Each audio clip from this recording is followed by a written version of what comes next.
Buenas noches, hermanos. Gracias a Dios por la tecnología que nos permite estar en contacto, que nos permite estar al pendiente unos de otros, ¿verdad? Y pues que nos permite también estas enseñanzas. Vamos a iniciar con la enseñanza de la serie El Tabernáculo, pero, ok, sí, están confirmando que se escucha bien, ¿verdad? Sí, perfecto.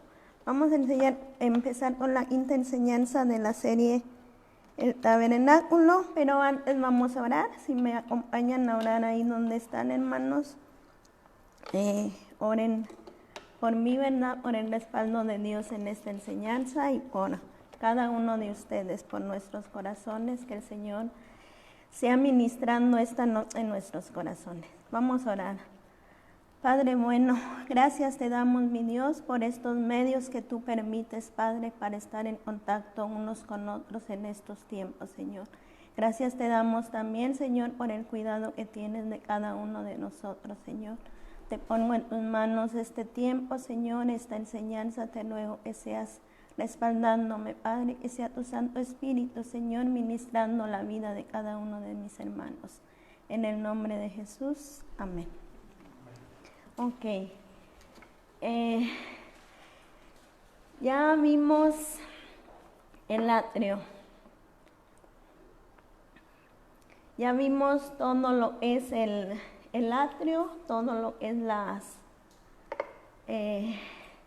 paredes del atrio, ya pasamos por el altar, ya pasamos por la fuente de bronce, ahora vamos a entrar al santuario, ¿sí? Esa parte que ven ustedes ahí es esa parte que ven ustedes ahí es el santuario. En la primera enseñanza y en la segunda ya vimos de manera general todo lo que es la parte esta y vimos lo que es la cubierta del tabernáculo. Se deben de acordar cuando vimos la cubierta que de pelo de cabra, que de tejón y todas esas. Vimos simbologías de todo lo que era la cubierta y de lo que era la puerta, ¿sí? Pero ahora vamos a entrar adentro, al lugar santo, ¿sí?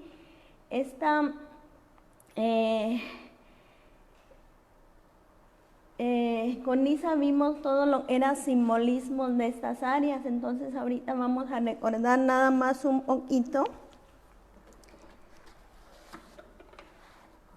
Vamos a recordar un poquito la siguiente, Isa, lo es la puerta, ¿sí? La puerta para entrar al lugar santo o al santuario. Recordemos que la puerta, la siguiente, Isa, la puerta del santuario o del lugar santo, a diferencia de la puerta del atrio, tenía una dimensión mucho más grande en altura, ¿sí? De lo que es lo ancho, aquí se puede ver en la imagen, lo ancho, la puerta del atrio medía 20 codos de ancho y únicamente 5 codos de altura. Y lo que es la puerta del santuario tenía exactamente la misma área, pero tenía el doble de altura. Tenía 10 codos de alto y únicamente 10 codos de ancho, ¿sí? Era mucho más angosta que lo es el atrio, ¿sí?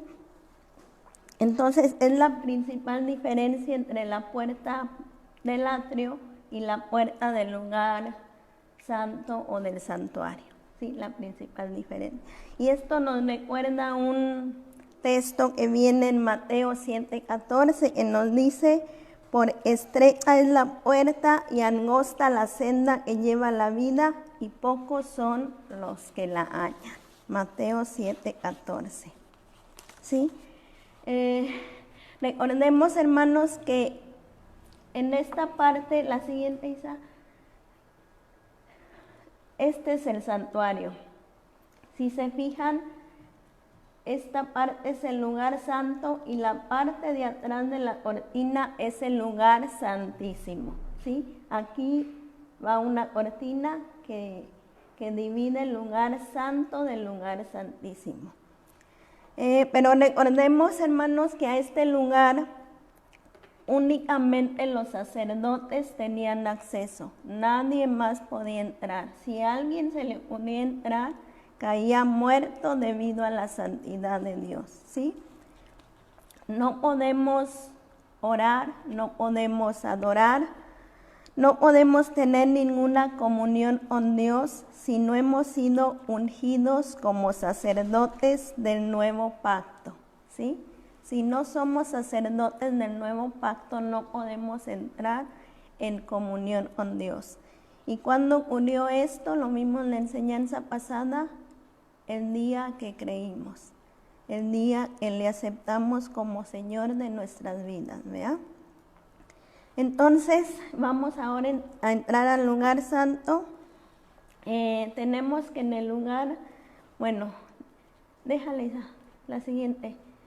Les comentaba que teníamos, por causa del pecado, el hombre no puede estar en la presencia de Dios, ¿sí? Debido a la santidad. Esa es la razón del velo que separa el lugar santo del lugar santísimo. Ya cuando veamos el arca, en de las últimas enseñanzas, vamos a ver esta parte, que es el velo que separa el lugar santo del lugar santísimo. Ahora, en contraste con el atrio, la siguiente, en donde vemos puro bronce, veíamos el altar de bronce y la fuente de bronce. En el lugar santo o en el santuario vemos puro oro. Todo está cubierto de oro, incluyendo las tablas que forman el santuario, que ya lo vimos en las primeras enseñanzas. Todo estaba cubierto de oro. Sin embargo, un dato interesante es que esta parte pues no la veía el pueblo. El pueblo únicamente veía la cubierta, si recuerdan, de piel de tejón, que si recuerdan de enseñanza pues es una piel fea, áspera, propia para la intemperie, en comparación con lo que vemos en el lugar santo, que era puro oro, donde, les repito, únicamente podían accesar los sacerdotes. Bueno, en el lugar santo tenemos tres muebles, el candelero, la mesa de los panes y el altar de incienso. La siguiente, Isa. Bueno, todavía no. Tenemos tres muebles. Y para cada uno de estos objetos o muebles había una serie de utensilios que ayudaban para su uso, ¿sí? Que los vamos a ir viendo conforme vayamos a ver cada mueble. Bueno, pues en esta parte, en el santuario, se llevaba a cabo gran parte del ministerio de los sacerdotes. El ministerio que desarrollaban o que llevaban a cabo los sacerdotes se llevaba a cabo en esta parte del santuario, ¿sí? ¿Qué es lo que llevaban a cabo? Pues en el altar de incienso, quemar incienso, en el caso del candelero, prenderlo, y en el caso de las mesas, cambiar los panes. Pero eso lo vamos a ir viendo poco a poco en cada mueble. Ahora, los sacerdotes, para llevar a cabo todo su ministerio dentro del lugar santo, ocupaban una luz. ¿Por qué? Porque si recuerdan, el lugar santo estaba totalmente cubierto, no tenía ventanas, ni puertas, ni nada por donde recibiera la luz. Entonces no había luz adentro. Entonces la única luz que había dentro del santuario era el candelero de oro, que es el que vamos a ver hoy, que es el motivo de la enseñanza del día de hoy, ¿sí? Decimos que los sacerdotes ocupaban entonces la luz del candelabro o candelero de oro para llevar a cabo su servicio. No podemos ministrar, no podemos servir sin la luz, sin la guía de Jesús. Él es y será nuestro fundamento de todo lo que hacemos en la iglesia. No podemos poner otro fundamento. La palabra de Dios es la guía para todo lo que sucede en la iglesia. No podemos meter nuestras ideas, no podemos meter nuestros conceptos. Primera de Corintios 3:11 nos dice, porque nadie puede poner otro fundamento que el que está puesto, el cual es Jesucristo. ¿Sí? Ok, todo esto se llevaba a cabo en el lugar santo. Ok, la idea de santidad en el Antiguo Testamento es clave en el libro de Levítico, donde la expresión porque yo soy santo se repite varias veces, ¿sí? La separación entre lo santo y lo sagrado y lo común, o lo santo y lo profano, es esencial para entender las demandas de Dios para su pueblo. ¿Sí? Es esencial entender la separación que se hacía en el libro de Levítico entre lo santo y lo profano, ¿sí? Entre lo santo y lo común. Ya dijimos que el sacerdote era el único que podía entrar a este lugar, pero no sin antes haber pasado por el altar de sacrificio para ofrecer sacrificio por su propio pecado, y no sin antes lavarse en la fuente para limpiarse manos y pies. Entonces sí, ya podía entrar al lugar santo. Se necesita santidad, mi hermano, para un servicio agradable a Dios. El Salmo 101:6 dice, mis ojos pondré en los fieles de la tierra para que estén conmigo. El que ande en camino de perfección, este me servirá. Y primera de Timoteo 2:4 dice, ninguno que milita se enrede en los negocios de la vida, a fin de agradar a aquel que lo tomó por soldado. ¿Sí? Sin santidad no podemos servir, o no podemos agradar, o no puede ser agradable nuestro servicio a Dios. Pero espero que tengamos claro el concepto de santidad, ¿verdad? Que no nos vayamos a los extremos de decir no se trata de nunca peco, de decir que vayan de andar con la cabeza caída y decir soy un santo. No, eso no es la santidad. Pero tampoco se trata de decir como soy salvo, ya soy santo.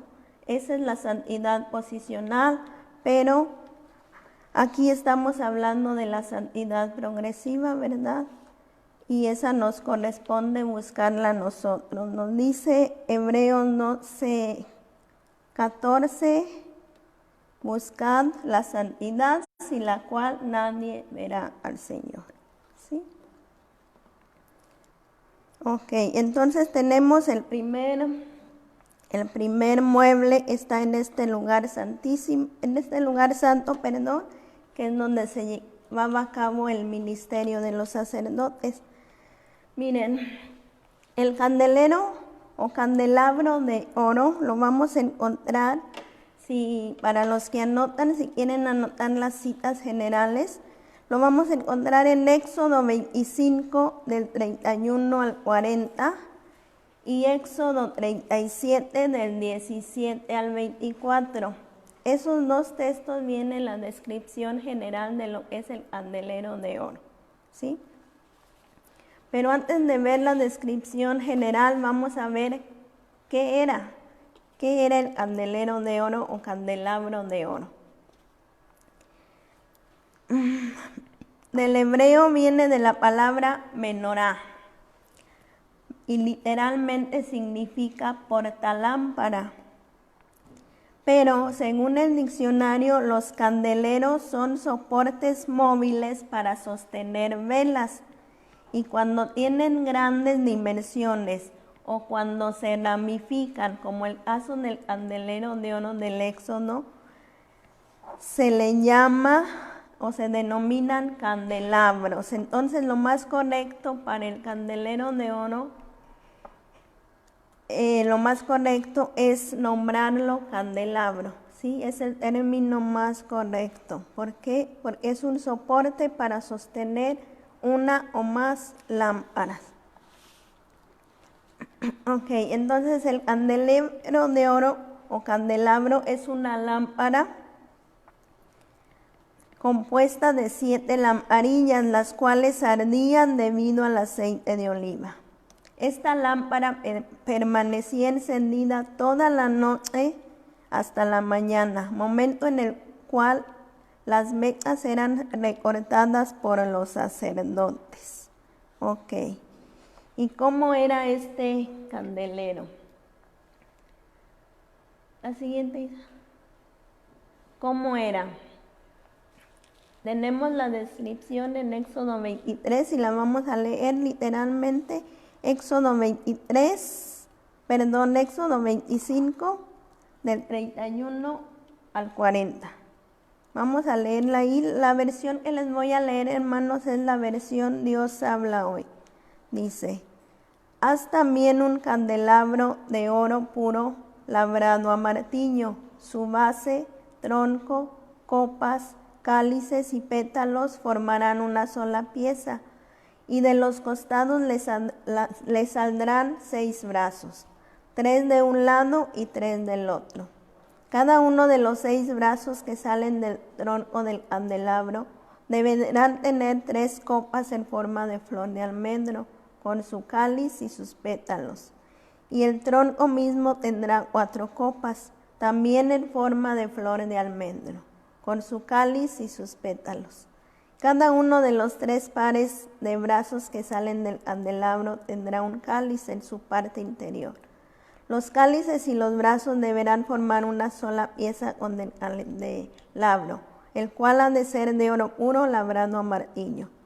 Hazle también 7 lámparas y colócalas de tal modo que alumbren hacia el frente, y que sus tenazas y platillos sean también de oro puro. Usa 33 kilos de oro puro para hacer el candelabro y todos sus utensilios. Y pon atención en hacerlos iguales a los modelos que se te mostraron en el monte. Ok. Miren, para que les quede un poquito más claro la idea del candelabro, esta fue la imagen que encontré más o menos de acuerdo a lo que nos dice la escritura. Nos dice que constaba de un pie, obviamente para sostenerse, para mantenerse pie o base. La caña central es esta, y los brazos, 3 brazos de cada lado, ¿sí? 3 brazos de cada lado. Copas en forma de flor de almendra, ¿sí?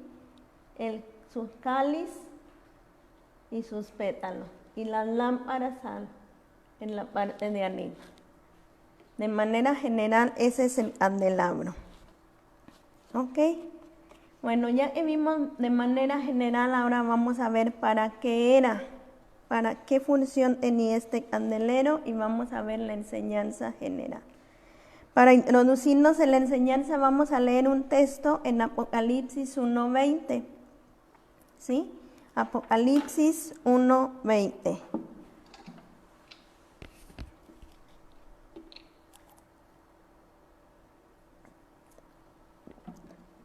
Dice, el misterio de las 7 estrellas que has visto en mi diestra y de los 7 candeleros de oro. Las 7 estrellas son los ángeles de las 7 iglesias, y los 7 candeleros que has visto son las 7 iglesias. En el candelero, mi hermano, vamos a ver obviamente lo que hemos venido viendo en todo el tabernáculo, que es la figura y obra de Jesús. Obviamente, eso es de antemano. Pero también veremos muy claramente a la iglesia, ¿sí? Fíjense, el único propósito del candelero era iluminar el lugar santo. No tenía otro propósito, nada más era para iluminar el lugar santo, puesto que era la única fuente de luz, ya que ahí no había otra manera de entrar a la luz natural. para que el sacerdote pudiera realizar todo su trabajo o ministerio. Sin la luz del candelero, el sacerdote estaría a oscuras y no podría ministrar o no podría ver claramente lo que hacía. Recordemos, hermanos, que el sacerdote es una figura del creyente, el sacerdote del nuevo pacto, o sea, usted y yo. El combustible que alimentaba la luz provenía de aceite de olivas, ¿sí? El cual debía ser provisto por el pueblo mismo. Vamos a leer un texto en Levítico 24, del 1 al 4. Dice: Habló Jehová a Moisés diciendo: manda a los hijos de Israel que te traigan para el alumbrado aceite puro de olivas machacadas, para hacer arder las lámparas continuamente, fuera del velo del testimonio en el tabernáculo de reunión. Las dispondrá Aarón desde la tarde hasta la mañana delante de Jehová. Es estatuto perpetuo por vuestras generaciones. Sobre el candelero limpio pondrá siempre en orden las lámparas delante de Jehová. Los sacerdotes estaban encargados de alimentar las lámparas con aceite cada mañana y cada tarde. Y el fuego que encendía las lámparas debían traerlo del altar del holocausto, ¿sí? Del altar del holocausto se traía el fuego con el que prendían el candelero. Recordemos, hermanos, que el fuego inicial en el altar de bronce fue o lo proveyó directamente Dios el día en que se consagraron los muebles del tabernáculo. Ok, vamos entonces primeramente a buscar a Jesús en el candelero de oro, ¿sí? Vamos a ver algunos textos que nos indican o con los que podemos ver claramente a Jesús en el candelero de oro. Tenemos Juan 1:9, dice, Juan 1:9, aquella luz verdadera que alumbra a todo hombre venía a este mundo. Siguiente, Juan 3:19, Juan 3:19. Y esta es la condenación, que la luz vino al mundo y los hombres amaron más las tinieblas que la luz, porque sus obras eran malas. Juan 8:12. Otra vez Jesús les habló diciendo: yo soy la luz del mundo, el que me sigue no andará en tinieblas, sino que tendrá la luz de la vida. Juan 9:5. Entre tanto que estoy en el mundo, luz soy del mundo. Nada más vamos a leer eso, trae otros más, pero se nos va el tiempo.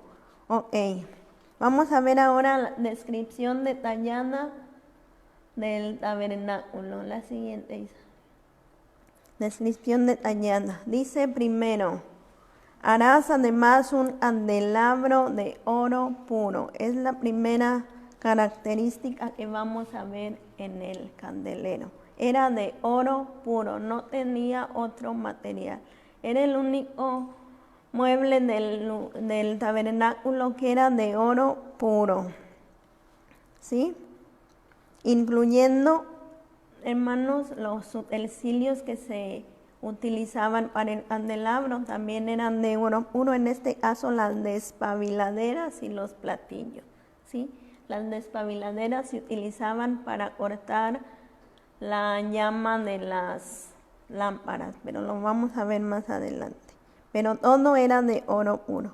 Bueno, ya vimos que el oro puro, eso lo venimos viendo desde que iniciamos con esta enseñanza, que el oro puro nos habla de divinidad, ¿verdad?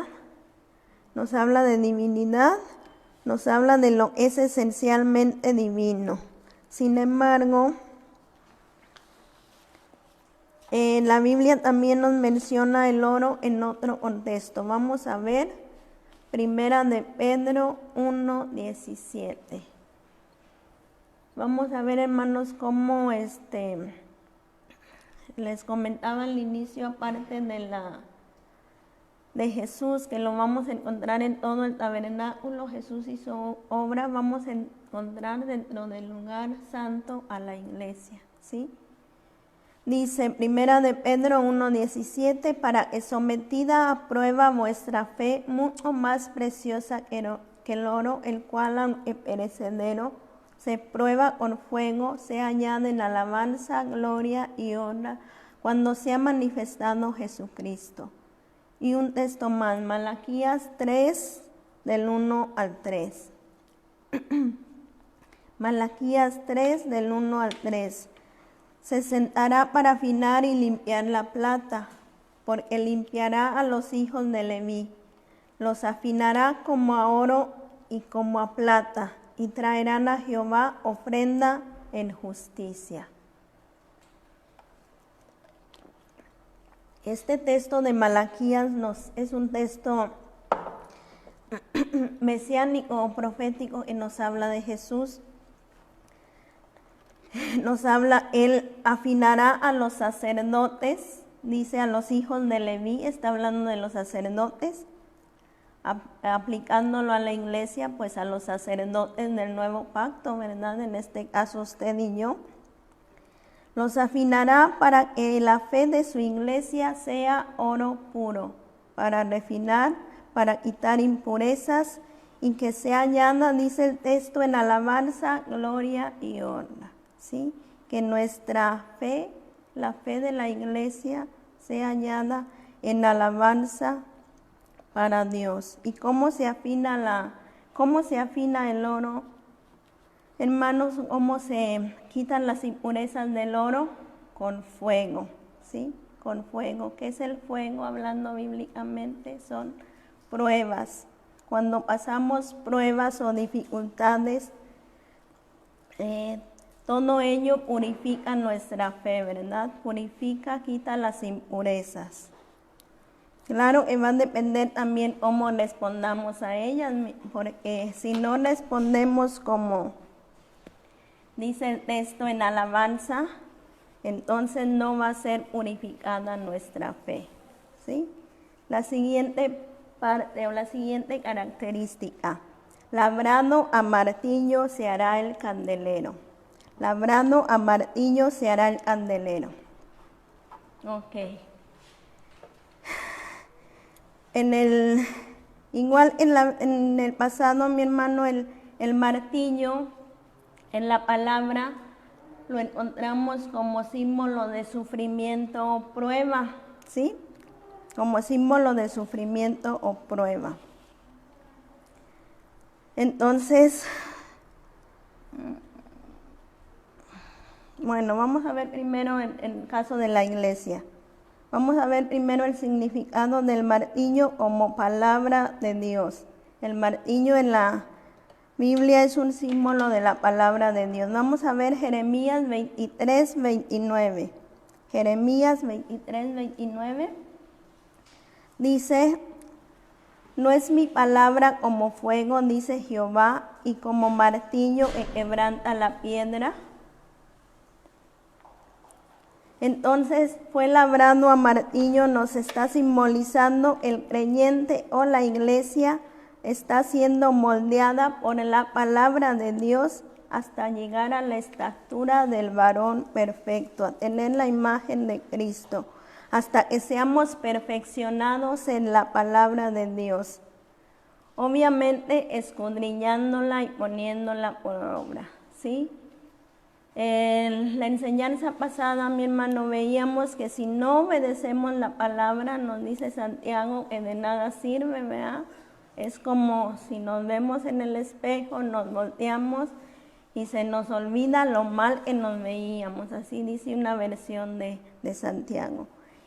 Y si no la ponemos por obra, es eso. Si no la ponemos por obra, no vamos a ser santificados. Si no la ponemos por obra, no vamos a ser perfeccionados. ¿Sí? Y dice Santiago, nos engañamos a nosotros mismos. Ok. Pero también el martillo nos habla, les comentaba hace rato, de prueba o sufrimiento. Entonces, vamos a ver Isaías 44:12, que dice: el herrero toma la tenaza, trabaja en las brasas, le da forma con los martillos y trabaja en ello con la fuerza de su brazo. Y Jeremías 51:20 dice: martillo me sois y armas de guerra, y por medio de ti quebrantaré naciones, y por medio de ti destruiré reinos. Entonces, el significado de martillo aquí en la palabra de Dios nos habla de sufrimiento o prueba. Y esto nos apunta al sufrimiento de Jesús. Isaías 53, del 3 al 12. Isaías 53, del 3 al 12. Nos dice: despreciado y desechado entre los hombres, varón de dolores, experimentado en quebranto. Y como escondimos de él su rostro, fue menospreciado y no lo estimamos. Ciertamente llevó él nuestras enfermedades y sufrió nuestros dolores. Y nosotros le tuvimos por azotado, por herido de Dios y abatido. Mas él herido fue por nuestras rebeliones, molido por nuestros pecados. El castigo de nuestra paz fue sobre él, y por su llaga fuimos nosotros curados. ¿Sí? Ahí tenemos el martillo como sombra de sufrimiento o prueba. La siguiente, la base o el pie. La base o el pie era obviamente, les comentaba hace rato, para mantener el candelabro de pie, ¿sí? Nos habla entonces de fundamento, ¿sí? Jesús como fundamento. Vamos a leer dos textos, 1 Corintios 3:11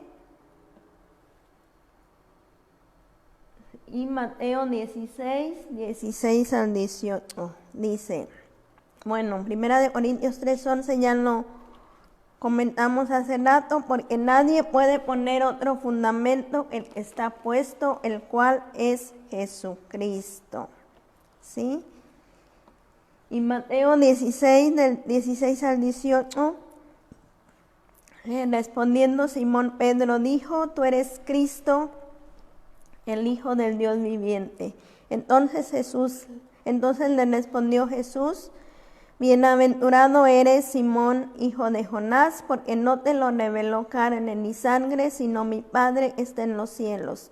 Y yo también te digo que tú eres Pedro, y sobre esta roca edificaré mi iglesia, y las puertas del Hades no prevalecerán contra ella. ¿Sí?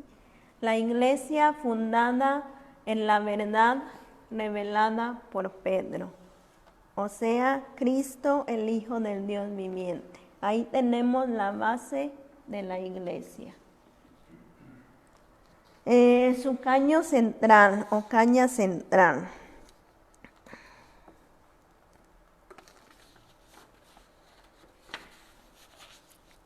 Vamos a leer unos textos para que nos dan claridad de la caña central como sostén de la iglesia. ¿Sí? Bueno, Corintios es el mismo que ya leímos. Vamos a leer.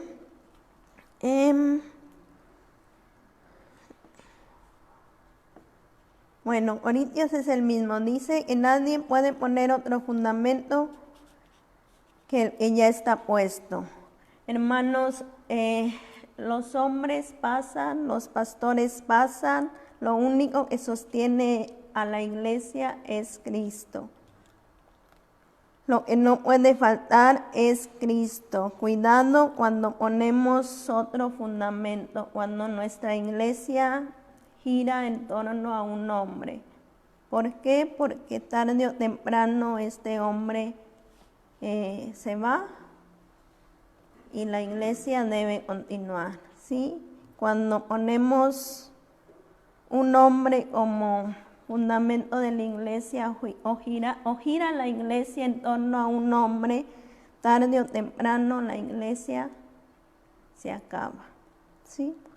La iglesia no puede sostenerse en otra cosa que no sea Jesús. Los demás somos servidores, los demás somos siervos, desde el pastor hasta el hermano más nuevo o hasta el hermano con el ministerio más sencillo, todos somos servidores y en nadie puede girar la iglesia. Porque si la iglesia dependiera de alguno de nosotros como hombres, ya no existiera la iglesia. Entonces Cristo es la caña central y la base de la iglesia. Colosenses 1 del 15 al 18 nos dice: Él es la imagen del Dios invisible, el primogénito de toda creación. Porque en Él fueron creadas todas las cosas, las que hay en los cielos y las que hay en la tierra, visibles e invisibles, sean tronos, sean dominios, sean principados, sean potestades. Todo fue creado por Él y para Él, por Él y para Él. Y Él es antes de todas las cosas y todas las cosas en Él subsisten. Y Él es la cabeza del cuerpo que es la iglesia. Él es el principio, el primogénito de entre los muertos, para que todo tenga la preeminencia, ¿sí? Vamos a leer otro texto que nos habla de Jesús como caño o raíz. Fíjense, Romanos 11 del 16 al 24. Romanos 11 del 16 al 24. Aquí está hablando de nosotros los gentiles que fuimos injertados en el olivo a causa de la incredulidad de los judíos, ¿sí? Romanos 11 del 16 al 24. Si las primicias son santas, también lo es la masa restante. Y si la raíz es santa, también son las ramas.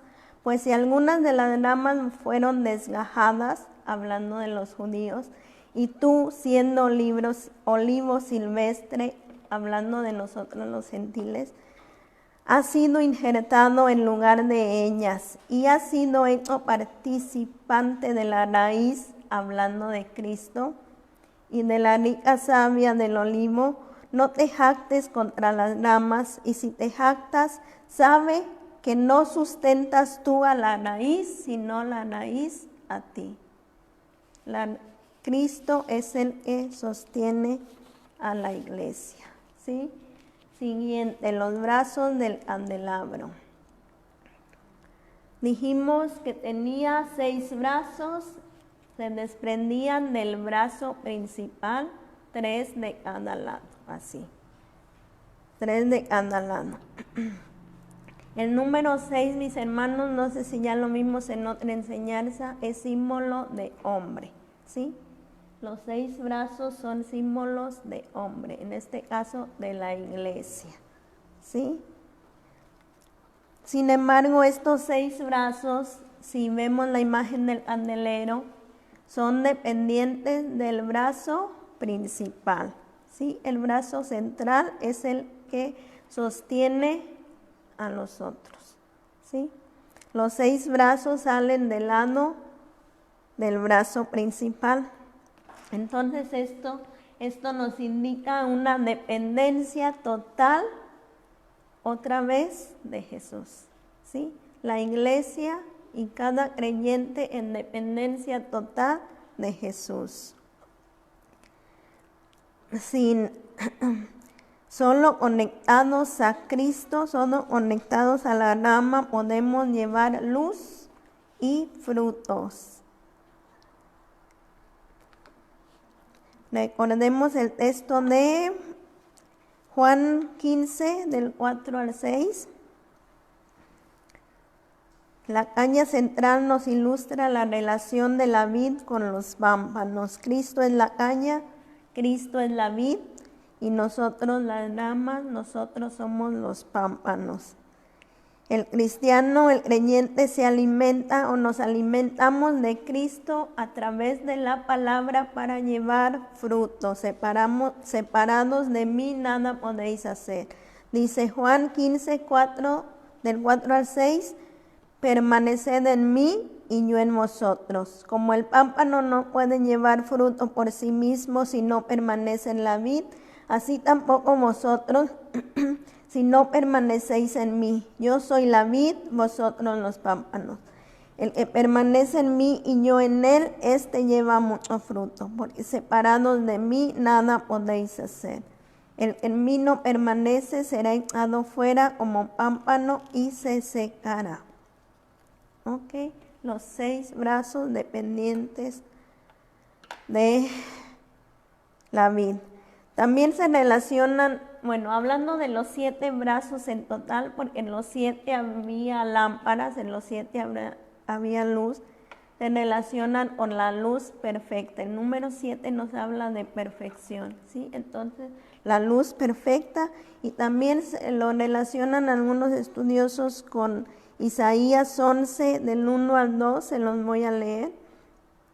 Saldrá una vara del tronco de Isaí, hablando de Jesús, y un vástago retoñará de sus raíces, y reposará sobre él espíritu de Jehová, espíritu de sabiduría y de inteligencia, espíritu de consejo y de poder, espíritu de conocimiento y de temor de Jehová. Los 7 espíritus que reposan sobre el vástago de Isaí. ¿Sí? Ok, vamos a continuar con las copas. Copas en forma de flor de almendro.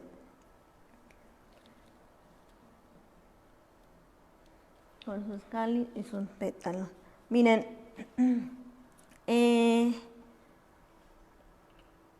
la Reina Valera traduce aquí, lo que traigo en la versión Dios habla hoy, como cáliz, como manzanas, ¿verdad? Son varias las versiones que traducen como manzanas y otras la traducen como cáliz, ¿sí? Pues sí son ahora sí que algo diferente, vean, el cáliz y la manzana. El cáliz es la parte de abajo de la flor, para los que se acuerden de cuando llevaron biología, es la parte que iba abajo de la flor y encima salen los pétalos, así, ¿sí? A la parte de ahí se le llamaba cáliz, y algunas versiones traducen esta parte como cáliz, ¿verdad? Y este cáliz o manzana se supone que lo llevaba abajo de cada flor o de cada copa en forma de flor, ¿sí?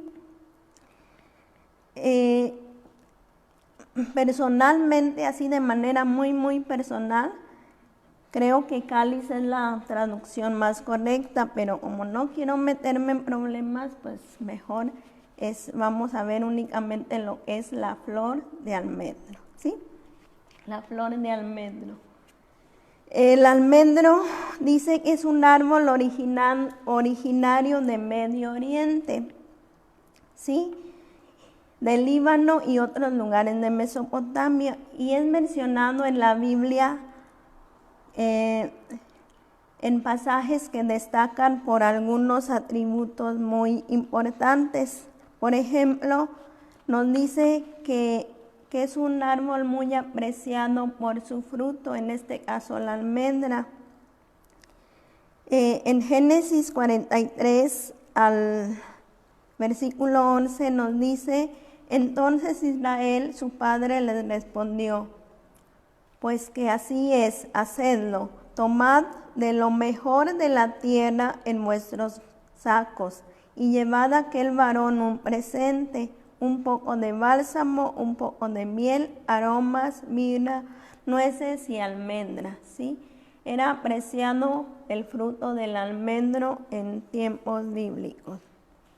Y algo interesante del árbol también es que nos dice que era el único que florecía en invierno, ¿sí? Entonces vamos a ver un tipo muy interesante de Cristo en almendro, en el libro de Números 14, 14, Números 17:8. Números 17:8. Miren, para ver un poco de contexto antes de ver el texto, los israelitas dirigen una rebelión contra el liderazgo de Moisés y de Aarón, ¿sí? Específicamente fue Coré, ¿sí? Dirigieron una rebelión porque ya no querían o estaban inconformes, decían que por qué Moisés o por qué Aarón, que ellos también podían y bueno. Entonces Dios destruye a los rebeldes. Si recuerdan la historia, se abre la tierra y se los traga a un montón de israelitas. Pero entonces queda pendiente, pues, qué onda con el liderazgo de Aarón, si era respaldado o no por Dios. Entonces Dios le dice a Moisés que cada representante de la tribu tome una vara, le ponga su nombre y ponga las varas dentro del tabernáculo, específicamente donde estaba el arca, ¿sí? Esta lo vamos a ver más a detalle cuando veamos el arca, ¿sí? Esta historia. Entonces Dios le dice a Moisés que la vara que reverdezca va a ser el varón elegido, ¿verdad? Como sacerdote o como sumo sacerdote más bien.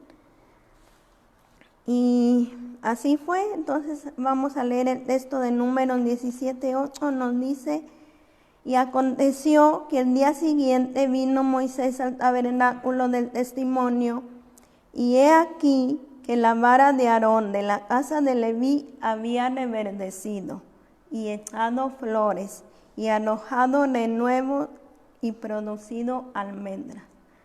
No solo reverdeció, echó flores, renuevos, o sea, tallos nuevos y aparte frutos, ¿sí? Tenemos aquí, produjo entonces tallos, flores y frutos. Y vamos a ver unos textos que nos comparan a Cristo como el renuevo que reverdece en vara seca, ¿sí? Isaías 53:2. Isaías 53:2 dice: subirá cual renuevo delante de él, y como raíz de tierra seca, no hay parecer en él ni hermosura, le veremos más sin atractivo para que le deseemos. Jeremías 23:5. He aquí vienen días, dice Jehová, en que levantaré a David renuevo justo y reinará como rey, el cual será dichoso y hará juicio y justicia en la tierra. Jeremías 33:15. En aquellos días y en aquel tiempo haré brotar a David un renuevo de justicia y hará juicio y justicia en la tierra. ¿Sí? ¿Se dan cuenta cómo comparan estos textos a Jesús como el renuevo? ¿Por qué como el renuevo florece? Debido a su muerte y resurrección, ¿sí? Entonces tenemos en el almendro del candelabro,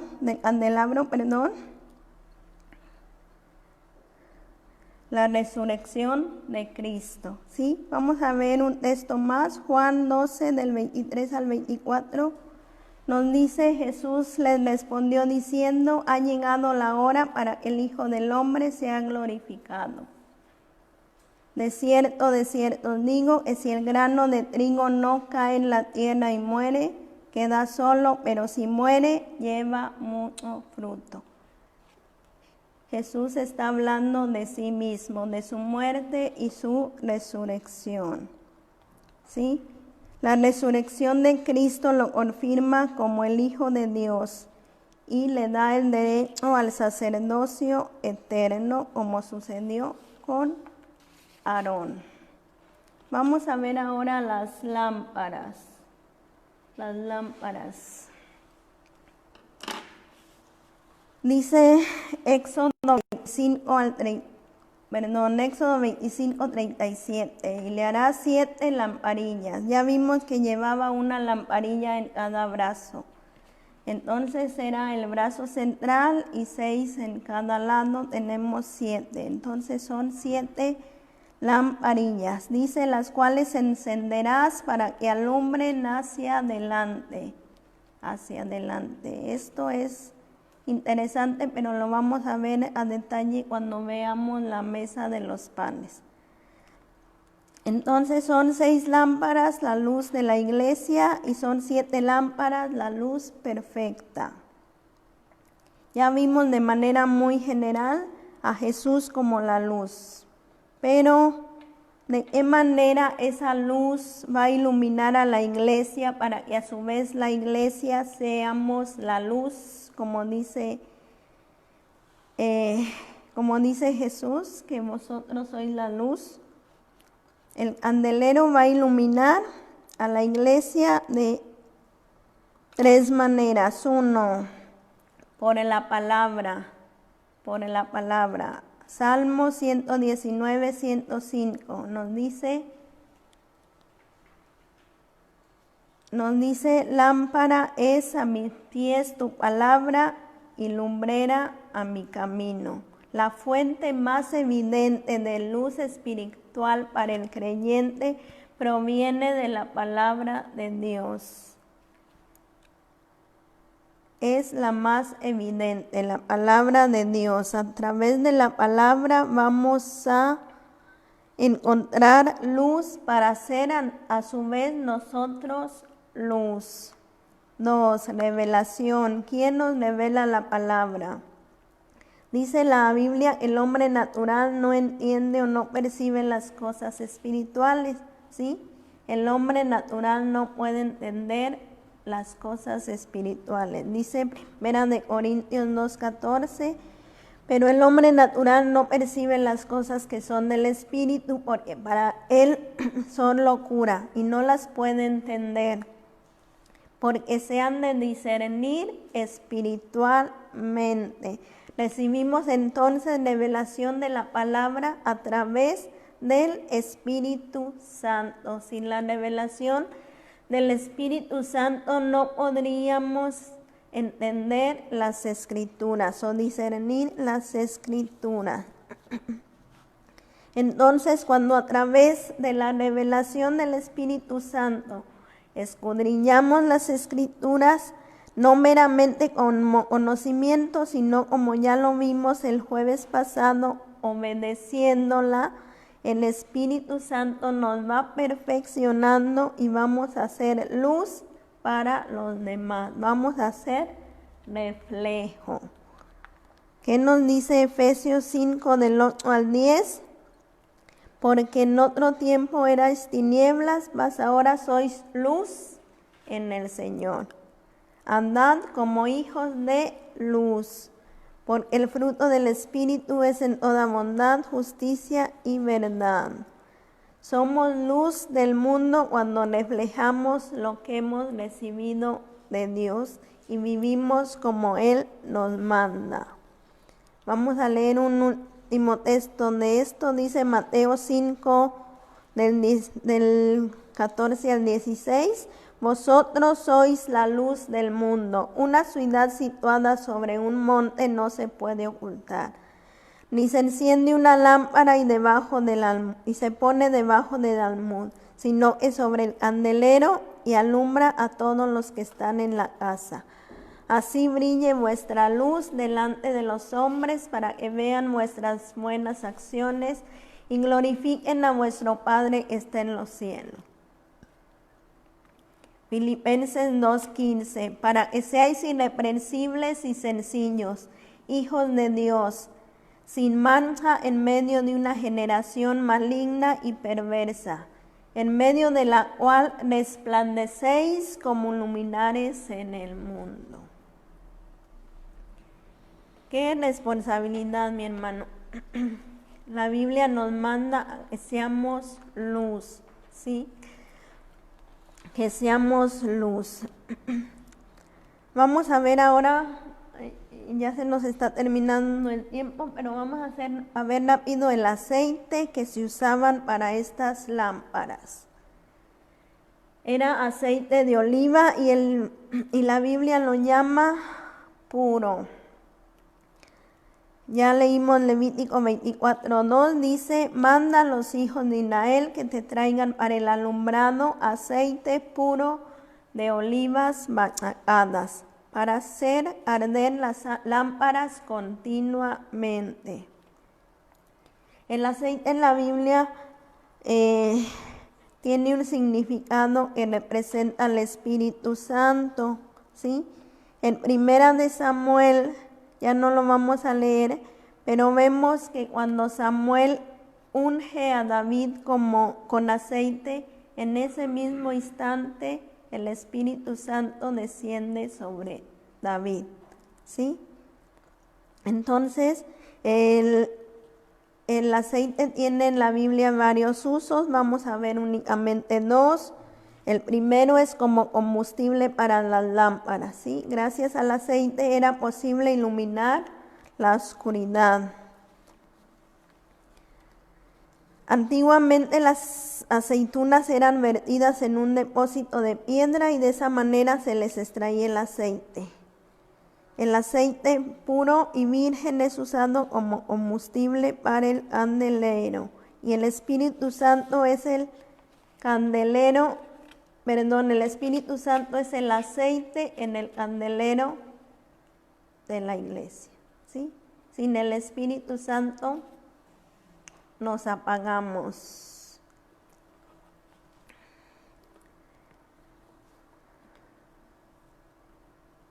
El aceite también lo tenemos en la Biblia como uso ceremonial, ¿sí? Se usaba para la consagración de los sacerdotes. Y su significado era que tal persona o tal objeto, en este caso los sacerdotes, y cada mueble del tabernáculo era consagrado o apartado para Dios. Ese era el uso del aceite, ¿sí?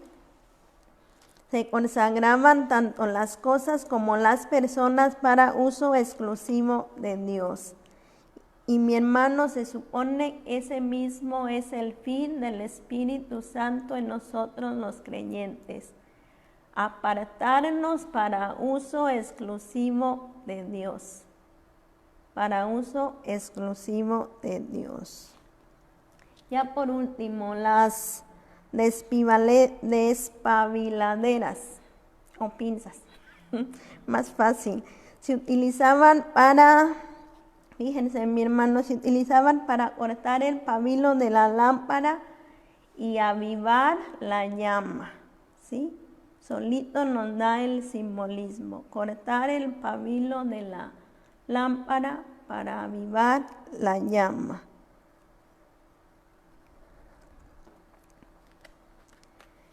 Se dan cuenta, mis hermanos, Dios no deja nada al azar en su palabra, todo tiene un propósito. Nos falta quizá mucho por descubrir, pero lo importante no es ver tantos símbolos o significados, lo importante es encontrar principios y vivirlos, ¿sí? Recordemos que Dios no nos va a demandar nada que Él mismo no nos dé a través de su palabra, ¿sí? Lo único que nos toca a nosotros es obedecerla, porque si no la obedecemos, otra vez dice Santiago, de nada sirve, no va a funcionar.